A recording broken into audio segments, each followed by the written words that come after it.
अस्सलाम वालेकुम dear doctors. आज के लेक्चर में हम डिस्कस करेंगे कार्डियक ऑक्सीजन डिमांड को और उसके साथ-साथ हम डिस्कस करेंगे स्ट्रोक वॉल्यूम को, इजेक्शन फ्रैक्शन को, कार्डियक आउटपुट को और कार्डियक आउटपुट में हम देखेंगे फिक प्रिंसिपल को। कुछ स्टूडेंट इसको बहुत डिफ़िकल्ट समझते हैं but I think it's a baby principal.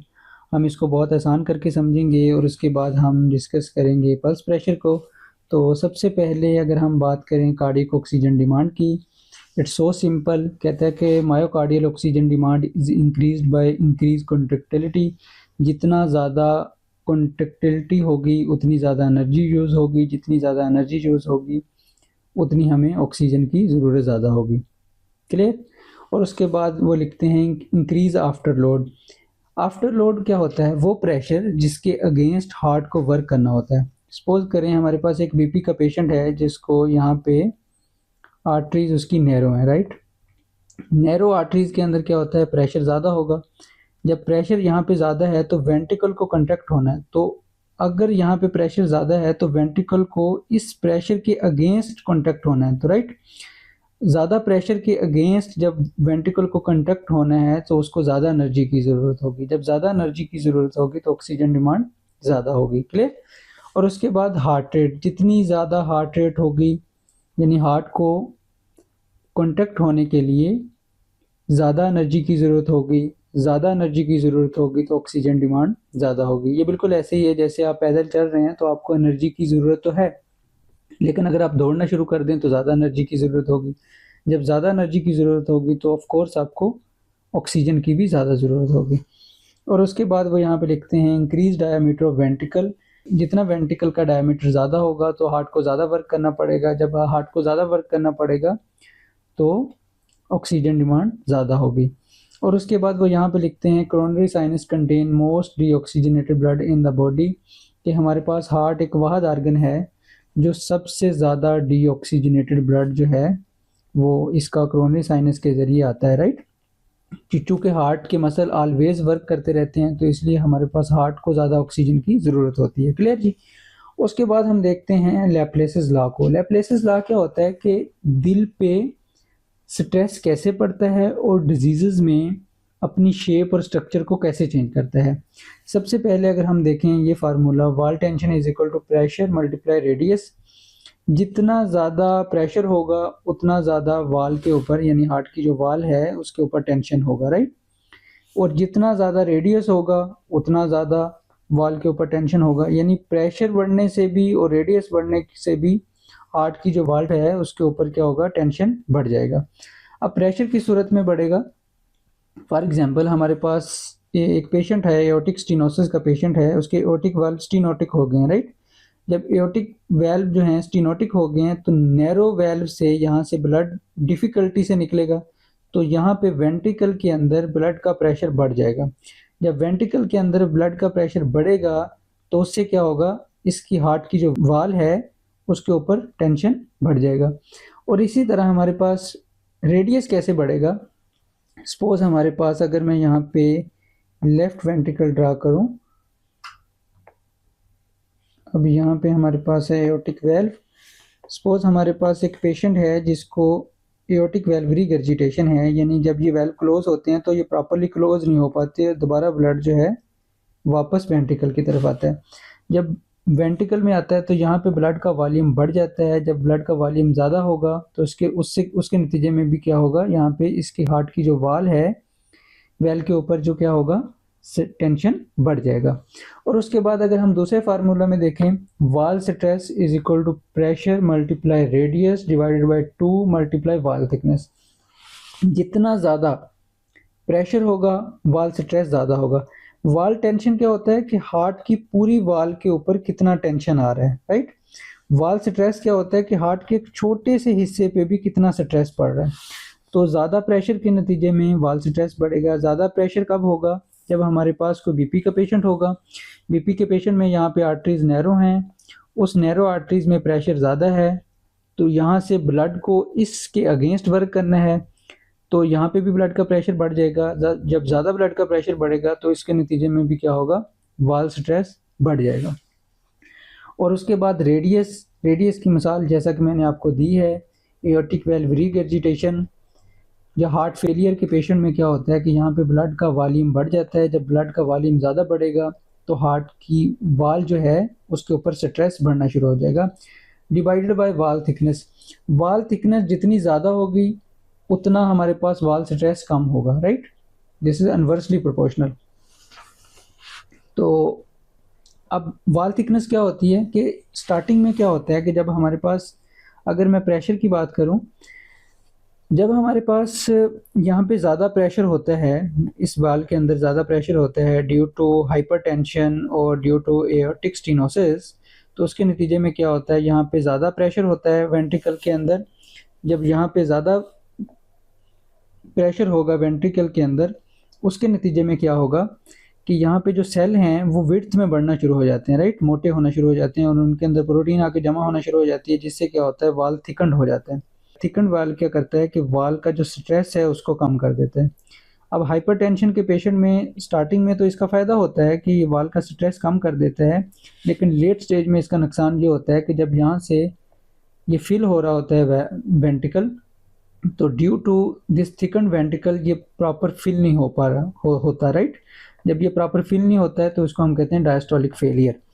और उसके बाद रेडियस के नतीजे में क्या होता है, जब यहाँ पे सपोज रिगर्जिटेशन है, रिगर्जिटेशन के नतीजे में एओर्टिक वाल्व रिगर्जिटेशन में जब यहाँ पे वॉल्यूम का लेवल बढ़ता है तो उसके नतीजे में भी हार्ट हाइपरट्रॉफी होती है, लेकिन उसको हम कहते हैं एक्सेंट्रिक हाइपरट्रॉफी। एक्सेंट्रिक हाइपरट्रॉफी में क्या होता है कि यहाँ पे हमने देखा था, प्रेशर के नतीजे में हमने देखा था कि मोटाई में सेल बढ़े हुए हैं, उसको हम कहते हैं कंसेंट्रिक हाइपरट्रॉफी। कंसेंट्रिक हाइपरट्रॉफी में क्या होता है कि विड्थ में सेल बढ़ते हैं, और एक्सेंट्रिक हाइपरट्रॉफी में क्या होता है कि सेल लंबाई में बढ़ते हैं। तो रेडियस जब ज़्यादा होगा, यानी कि जब जहाँ पे वॉल्यूम ज़्यादा होगा तो उसके नतीजे में हार्ट का जो वेंट्रिकल है वो लंबाई में ज़्यादा बड़ा हो जाएगा, राइट। जब ज़्यादा लंबाई में बड़ा हो जाएगा तो उसके नतीजे में क्या होगा, तो यहाँ पे सिस्टोलिक फेलियर होगा, यानी हार्ट जो है प्रॉपर कांटेक्ट नहीं कर पाएगा। जब प्रॉपर कांटेक्ट नहीं कर पाएगा तो उसके नतीजे में क्या होगा, स्ट्रोक वॉल्यूम डिक्रीज हो जाएगा। अब उसके बाद हम देखते हैं स्ट्रोक वॉल्यूम को। स्ट्रोक वॉल्यूम क्या होता है, स्ट्रोक वॉल्यूम, स्ट्रोक वॉल्यूम होता है हमारे पास end diastolic volume end diastolic volume minus end systolic volume, right. End diastolic volume क्या होता है कि जब हमारे पास हार्ट डायस्टली में होता है यानी रिलैक्स होता है, हार्ट फिल हो रहा होता है, तो हमारे पास हार्ट का वॉल्यूम होता है 140 millilitre. So this is our 140 millilitre, this is end diastolic volume. जब हमारे पास हार्ट फिलिंग में है, डायस्टली में है, तो उसमें फिलिंग जो हुई है हार्ट की, एंड डायस्टोलिक वॉल्यूम है 140 मिलीलीटर, राइट। अब उसके बाद क्या हुआ कि हमारे पास हार्ट हुआ कॉन्ट्रैक्ट। जब हार्ट कॉन्ट्रैक्ट हुआ, उस कंट्रैक्शन के नतीजे में क्या हुआ कि यहाँ से ब्लड बाहर मूव गया।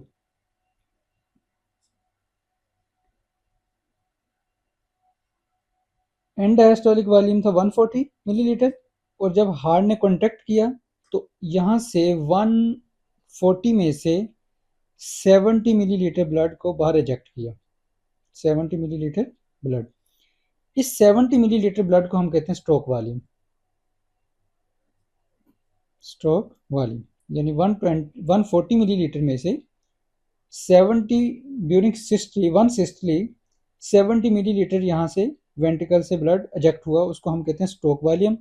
और उसके बाद जो हमारे पास यहाँ पे बचा ब्लड हार्ट में, वेंट्रिकल में, उसको हम कहते हैं एंड सिस्टोलिक वॉल्यूम। कितना बचा, 140 था, 70 मिलीलीटर इजेक्ट हो गया, पीछे बचा हमारे पास 70 millilitre, this is and systolic volume. End systolic volume यानी जब सिस्टली हमारे पास कंप्लीट हो गई, उस सिस्टली के बाद जो वेंट्रिकल के अंदर ब्लड बचा है उसको हम कहते हैं end systolic volume. Is it difficult to remember?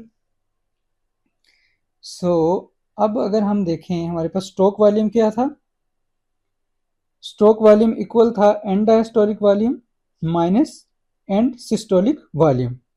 So अब यहाँ पे अगर हम इसको कैलकुलेट करें, stroke volume is equal to end diastolic volume कितना था 140 millilitre, 140 millilitre minus end systolic volume, end systolic volume कितना था 70 मिलीलीटर। तो हमारे पास स्ट्रोक वॉल्यूम कितना आया 70 millilitre, 70 millilitre. Is it difficult to remember? Clear? उसके बाद हम देखते हैं इजेक्शन फ्रैक्शन। इजेक्शन फ्रैक्शन क्या होती है कि इजेक्शन फ्रैक्शन, इजेक्शन फ्रैक्शन होती है हमारे पास is equal to stroke volume divided by end diastolic volume.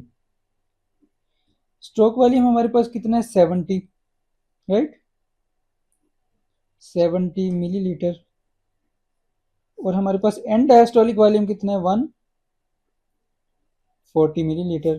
तो हमारे पास स्ट्रोक इजेक्शन फ्रैक्शन कितना हुआ 70 मिलीलीटर डिवाइडेड बाय 140, तो ये हुआ हमारे पास 0.5, यानी हमारे पास 50% ब्लड जो है एजेक्ट होते हैं हमारे पास, 50% ब्लड हमारे पास एजेक्ट होता है वन सिस्टली पे, राइट। जब हमारे पास वेंट्रिकल कॉन्टेक्ट करता है तो उस पर हमारे पास 50% ब्लड जो है वो बाहर एजेक्ट होता है। Is it difficult to remember? और अगर हम इसको अनदर इक्वेशन से, यानी अनदर फैशन से अगर हम करें, तो इजेक्शन फ्रैक्शन हमारे पास इज इक्वल होता है ejection fraction end diastolic volume minus end systolic volume divided by end diastolic volume. Clear जी? एंड डायस्टोलिक वॉल्यूम हमारे पास कितना होता है 140 मिलीलीटर, 140 मिलीलीटर, और हमारे पास एंड सिस्टोलिक वॉल्यूम कितना होते हैं 70 millilitre divided by end diastolic volume यानी 140 मिलीलीटर। तो ये हमारे पास आया 70 डिवाइडेड बाय 140, यानी वही 0.5, यानी 50%, राइट। अब यहाँ पे अगर हम स्ट्रोक वॉल्यूम को, हमारा स्ट्रोक वॉल्यूम अगर हम कर दें 70 की जगह 80 या 90, तो उससे क्या होगा हमारे पास जो इजेक्शन फ्रैक्शन है वो अफेक्ट होगी, राइट। तो हम इस फार्मूला से देखते हैं कि अगर हमारे पास नॉर्मली हमारे पास क्या होती है 70 मिलीलीटर, और हमारे पास एंड डायस्टोलिक वॉल्यूम क्या होता है, वो होता है हमारे पास 140 मिलीलीटर। क्लियर जी? तो अगर हमारे पास स्ट्रोक वॉल्यूम बढ़ जाए या हमारे पास डायस्टोलिक वॉल्यूम बढ़ जाए, तो उससे हमारे पास इजेक्शन फ्रैक्शन के ऊपर इफेक्ट पड़ता है। Is it difficult to remember? I think it's so easy. अब उसके बाद अगर हम देखें कार्डियक आउटपुट, तो कार्डियक आउटपुट क्या होती है हमारे पास, कार्डियक आउटपुट हमारे पास होती है stroke volume multiply heart rate, right. Cardiac output हमारे पास क्या होती है stroke volume multiply heart rate. अब स्ट्रोक वॉल्यूम हमारे पास कितना आया 70 मिलीलीटर, 70 मिलीलीटर, और हार्ट रेट क्या होती है 70 मिलीलीटर पर बीट, राइट, पर बीट। और उसके बाद हार्ट रेट हमारे पास क्या होती है 70 to 75 पर मिनट, 70, ओके, 75 पर मिनट, राइट। अब अगर हम करें तो ये हमारे पास होता है 5250 मिलीलीटर पर मिनट। यानी हमारे पास हार्ट जो है 1 मिनट में अराउंड अबाउट 5 लीटर ब्लड जो है वो बाहर एजेक्ट करता है। क्लियर जी? 5 litre blood. Is it difficult to remember? अब हम देखते हैं Fick principle, right? This is so simple, you know. बहुत सारे डॉक्टर्स एंड स्टूडेंट्स, सॉरी, अब हम देखते हैं फिक प्रिंसिपल, राइट? बहुत सारे स्टूडेंट इसको बहुत डिफिकल्ट समझते हैं, लेकिन आई थिंक इट्स सो इजी। अब सबसे पहले फिक प्रिंसिपल को समझाने से पहले मैं आपको एक मिसाल देता हूँ, राइट? सपोज करें दिस इज ट्रक, राइट? अब इस ट्रक के ऊपर हमारे पास हैं 140 बैग। ये एक हमारे पास ट्रक है, उसके ऊपर हैं 140 बैग। क्लियर? 140 बैग के साथ ये ट्रक आ रहा है। जब ये इस हाउस में आता है, सो this is house,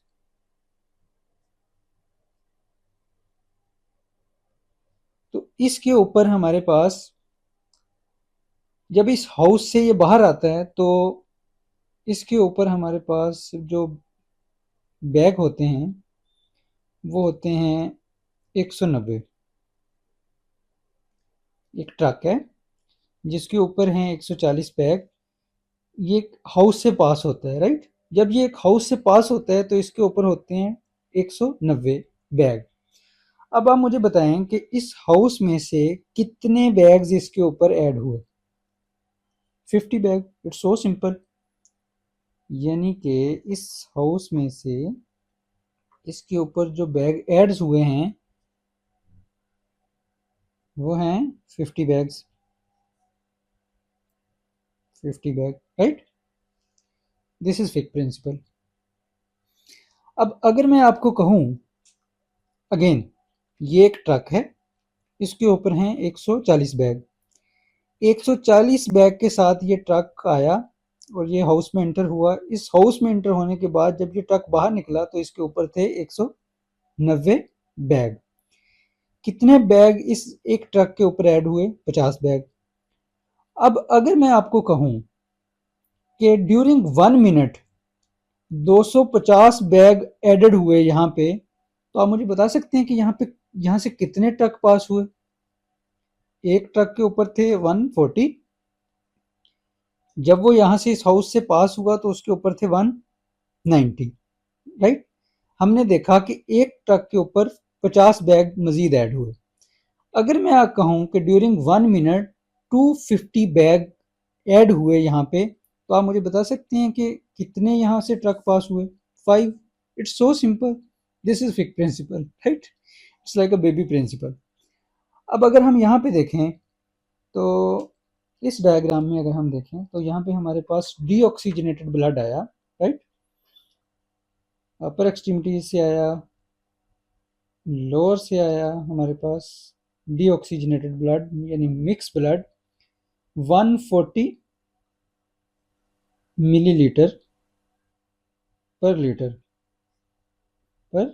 litre. Deoxygenated और you can say mix blood आया यहाँ से 140 मिलीलीटर पर लीटर। और उसके बाद यहाँ पे हमारे पास ऐड हुई 50 मिलीलीटर। हमारे पास यहाँ से ऑक्सीजन ऐड हुई उसके ऊपर। सो यहाँ से हमारे पास ऑक्सीजन ऐड हुई, तो हमारे पास जब हमने यहाँ पे ब्लड को देखा, काउंट किया, तो वो था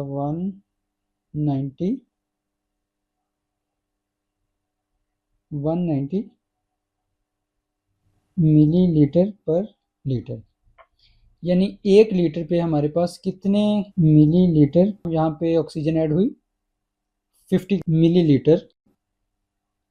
तो अगर मैं कहूँ कि 1 मिनट में 250 मिलीलीटर हमारे पास जो है वो ऑक्सीजन ऐड हुई, क्या मुझे बता सकते हैं यहाँ से कितने लीटर ब्लड जो है पास हुआ? 5 litre, right? So this is Fick principle. Fick principle में हम देखते हैं कि हमारी बॉडी ने कितनी ऑक्सीजन यूज की और उसकी मदद से हम देखते हैं कार्डियक आउटपुट निकालते हैं। So this is Fick principle, rate of oxygen consumption, right, divided by arterial oxygen content minus venous oxygen content. So यहाँ पे अगर हम देखें, यहाँ पे अगर हम देखें कार्डियक आउटपुट, ऑक्सीजन कितनी कंजप्शन हुई हमारे पास? 250, 250। अब 250 में से हमने 250 हुई हमारे पास ना 5 लीटर, क्योंकि हमने देखा था कि एक हमारे पास जो ट्रक है वो 140 बैग के साथ इंटर हुआ, 190 बैग के साथ वो यहाँ से पास हुआ, 50 बैग ऐड हुए हमारे पास एक ट्रक के ऊपर, राइट। अब मैं कह रहा हूँ कि ड्यूरिंग 1 मिनट 250 यानी 250 बैग ऐड हुए, तो टोटल हमारे पास कितनी ऑक्सीजन ऐड हुई, ऑक्सीजन कंजप्शन हुई 250। अब डिवाइडेड बाय हमारे पास आर्टीरियल ऑक्सीजन कंटेंट क्या है, यानी ऑक्सीजनेटेड ब्लड है ना, ये आर्टीरियल ऑक्सीजन कंटेंट, ये हमारे पास है 190, right, 190 millilitre per litre minus 140 millilitre per litre, right. तो हमारे पास कार्डियक आउटपुट क्या हुई, 250 divided by 50, right, 5 litre, 5 litre. Is it difficult to remember? Fick principle की मदद से हम कार्डियक आउटपुट को कैसे निकालते हैं? So it's baby principle. क्या है हमारे पास फिक प्रिंसिपल? कि सबसे पहले हम इसको इस तरह समझ लेते हैं, राइट। एक ट्रक आया हमारे पास जिसके ऊपर थे 140 बैग, वो इस हाउस से निकला तो उसके ऊपर थे 190 बैग। हमने देखा कि एक बैग के ऊपर, यानी एक ट्रक के ऊपर 50 बैग एडेड हुए। अगर मैं कहूं कि एक ड्यूरिंग 1 मिनट 250 बैग एडेड हुए, तो यहां से कितने ट्रक पास हुए? 5, राइट। अब यहाँ पे हम आ जाते हैं, तो हमारे पास ये जो मिक्स ब्लड है यानी डीऑक्सीजनेटेड ब्लड होता है, वो होता है 140 मिलीलीटर पर लीटर, राइट। अब यहाँ पे 50 पर लीटर 50 मिलीलीटर ऑक्सीजन जो है इसके ऊपर ऐड हुई, तो यहाँ पे क्या हुआ, ये 190 मिलीलीटर पर लीटर। अगर मैं कहूँ कि यहाँ पे जितना भी ब्लड आया है during 1 minute 250 bag 250 millilitre oxygen add हुई है। अब इसके लिए हम फिक प्रिंसिपल का बेसिकली यूज़ कहाँ पे होता है? यूज़ यहाँ पे होता है कि हम मेटाबॉलिक कार्ट में हम वहाँ पे हमारे पास ऑक्सीजन का रेट, हम ऑक्सीजन कंजप्शन चेक करते हैं, यानी मशीन में हमारे पास देखते हैं कि हमने कितनी ऑक्सीजन ड्यूरिंग 1 मिनट में यूज़ की, राइट। अब जब हम उस मशीन से 250 मिलीलीटर हमारे पास ऑक्सीजन आ गई, राइट, मशीन से हमने काउंट किया 250 हमारे पास आई ऑक्सीजन। उसके बाद क्या करते हैं, हम कोई भी मेजर आर्टरी से ब्लड ले लेते हैं, उसका ऑक्सीजन कंटेंट चेक करते हैं। जब उसका ऑक्सीजन कंटेंट चेक करते हैं तो वो आया फॉर एग्जांपल 190 मिलीलीटर, राइट। और उसके बाद हम वीनस ब्लड लेते हैं जिससे 140, जो कि आया हमारे पास 140। अब वो जो मशीन में हमारे पास ऑक्सीजन कंटेंट था 250 डिवाइडेड बाय जो हमने आर्टीरियल और वीनस का ऑक्सीजन कंटेंट लिया है वो, तो उसके नतीजे में हमें पता चल जाता है कि कार्डियक आउटपुट क्या है। It's so simple, I think it's a baby principle, right. So अब फिक प्रिंसिपल के बाद अब हम बात करेंगे पल्स प्रेशर की, राइट। अब यहाँ पे हम बात करेंगे पल्स प्रेशर की। पल्स प्रेशर,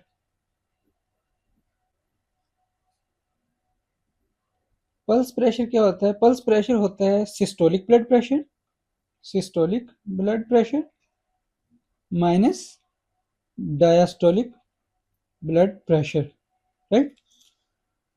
अब सबको पता है कि सिस्टोलिक ब्लड प्रेशर कितना होता है हमारे पास, pulse pressure, systolic blood pressure कितना होता है हमारे पास, यानी आर्टरीज के अंदर वो प्रेशर जब वेंट्रिकल हमारे पास कॉन्ट्रैक्ट करता है, जब वेंट्रिकल कंट्रक्शन होती है तो हमारे पास आर्टरीज में यानी मेजर आर्टरीज में जो ब्लड का प्रेशर होता है उसको हम कहते हैं सिस्टोलिक ब्लड प्रेशर।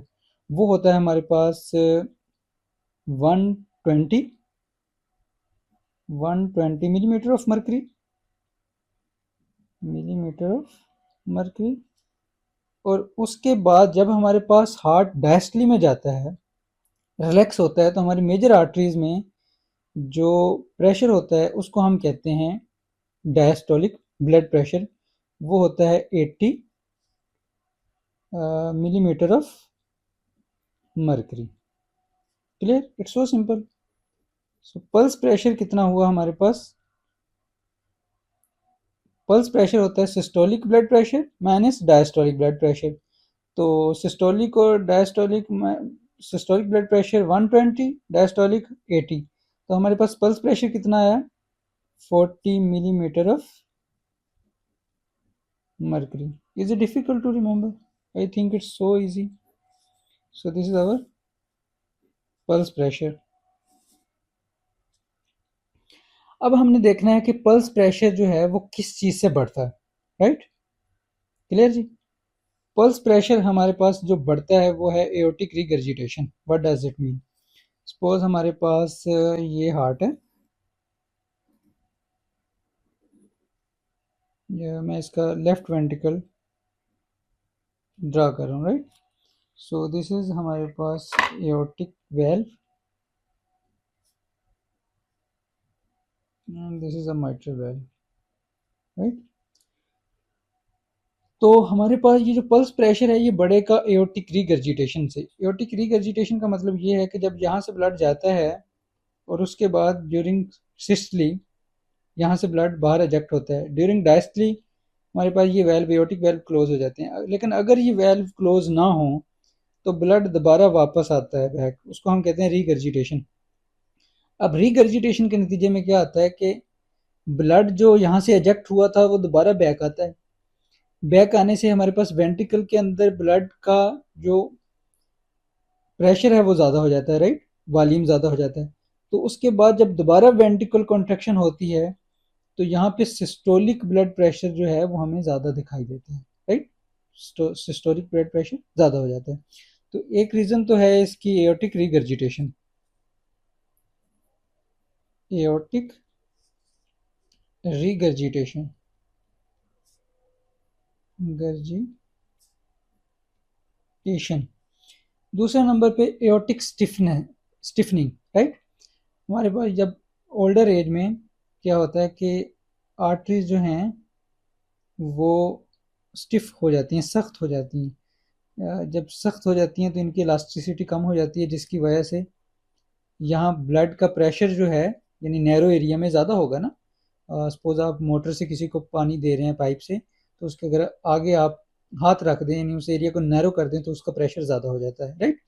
तो इस तरह पल्स प्रेशर जो है वो इंक्रीज होगा एओर्टिक स्टिफनिंग से, एओर्टिक स्टिफनिंग।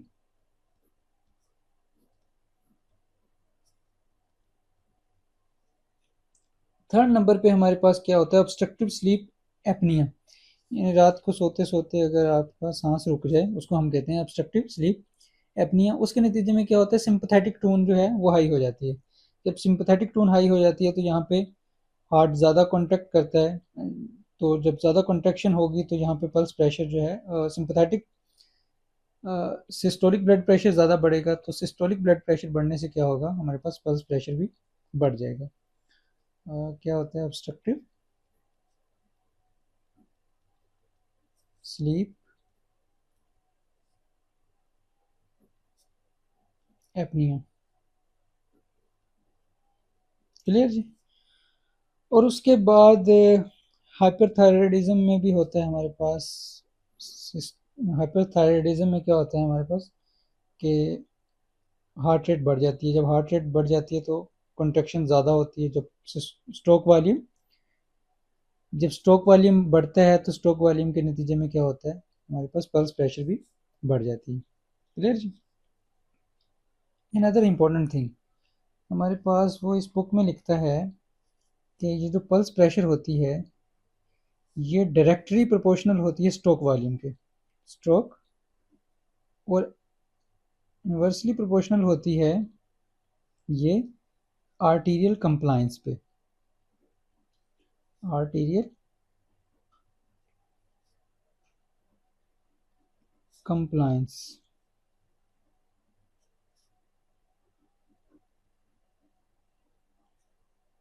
आर्टीरियल कंप्लायंस पे, राइट। अगर हमारे पास आर्टरीज की इलास्टिसिटी अच्छी है तो हमारे पास पल्स प्रेशर कम होगा। फॉर एग्जांपल यहाँ से वेंट्रिकल कांटेक्ट हुआ, या वेंट्रिकल कांटेक्ट हुआ तो हमारे पास अगर यहाँ पे ये एओर्टा है, इसकी इलास्टिसिटी अच्छी है तो ये इलास्टिक हो जाएगा तो ब्लड इजीली पास हो जाएगा। लेकिन अगर यहाँ पे ये स्टिफन्ड हो गई हैं आर्टरीज, जो कि लेट स्टेज में हो जाती हैं, तो अगर इसकी कंप्लायंस कम है तो फिर क्या होगा, हमारे पास पल्स प्रेशर इंक्रीज हो जाएगा। Is it difficult to remember? तो जितना स्ट्रोक वॉल्यूम होगा, स्ट्रोक वॉल्यूम तो वैसे डायरेक्टली प्रोपोर्शनल है पल्स प्रेशर के, जितना स्ट्रोक वॉल्यूम ज़्यादा होगा, लाइक एओर्टिक रिगर्जिटेशन में भी क्या होता है कि जब दोबारा ब्लड रिटर्न आता है तो अगली सिस्टली में ब्लड ज़्यादा पावरफुली बाहर रिजेक्ट होता है, यानी स्ट्रोक वॉल्यूम बढ़ जाता है, तो उसके नतीजे में क्या होता है, पल्स प्रेशर इंक्रीज होता है। एओर्टिक स्टिफनिंग में क्या होता है, यहाँ पे ये स्टिफन्ड हो जाती हैं जिसकी वजह से पल्स प्रेशर बढ़ता है। ऑब्स्ट्रक्टिव स्लीप एपनिया में सिंपैथेटिक टोन बढ़ जाती है, जिसके नतीजे में क्या होता है, हमारे पास स्ट्रोक वॉल्यूम ज़्यादा होता है। स्ट्रोक वॉल्यूम ज़्यादा होगा तो क्या होगा, पल्स प्रेशर ज़्यादा होगा। उसके बाद हाइपरथायराइडिज्म में और एक्सरसाइज में और एनीमिया में भी हमारे पास पल्स प्रेशर बढ़ जाता है, राइट। हाइपरथायराइडिज्म, हाइपरथायराइडिज्म,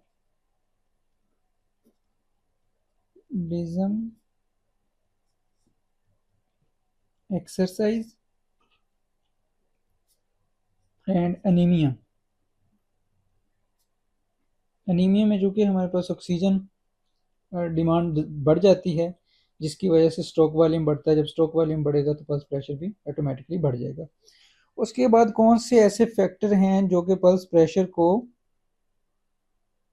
कम करते हैं?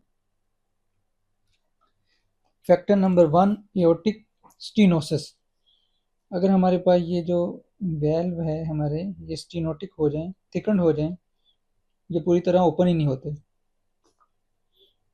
जब पूरी तरह ओपन ही नहीं होते तो स्ट्रोक वॉल्यूम जो है कम हो जाता है। जब स्ट्रोक वॉल्यूम कम होगा तो पल्स प्रेशर भी कम हो जाएगा, राइट। सो डिक्रीज किस में होती है pulse pressure? Number 1, aortic stenosis में, एओर्टिक स्टीनोसिस में। और उसके बाद कार्डियोजेनिक शॉक में,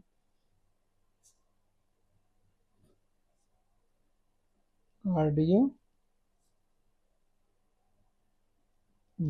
शॉक में। Number 3, cardiac tamponade, cardiac tamponade यानी हमारे पास जो पैराइटल लेयर्स होती हैं, सैक होता है, पैराइटल सैक्स होता है, वहाँ पे फ्लूइड जमा हो जाता है, राइट। जब फ्लूइड जमा हो जाता है तो हमारे पास वेंट्रिकल पूरी तरह कॉन्टैक्ट नहीं कर पाता। जब वेंट्रिकल पूरी तरह कॉन्टैक्ट नहीं कर पाता तो स्ट्रोक वॉल्यूम कम हो जाता है, डिक्रीज हो जाता है, जिसकी वजह से पल्स प्रेशर भी डिक्रीज हो जाता है। Cardiac tamponade. Number 4, advanced heart failure. जब हार्ट फेलियर हो जाता है तो हार्ट कॉन्टैक्ट नहीं कर पाता, जब कॉन्टैक्ट नहीं कर पाता तो स्ट्रोक वॉल्यूम जो है हमारे पास कम हो जाता है। जब स्ट्रोक वॉल्यूम कम होगा तो हमारे पास पल्स प्रेशर भी कम हो जाएगा। Advance heart failure, clear. अब यहाँ तक हमने देख लिया cardiac oxygen demand, stroke volume, injection fraction, cardiac output, pulse pressure. Let's have a break.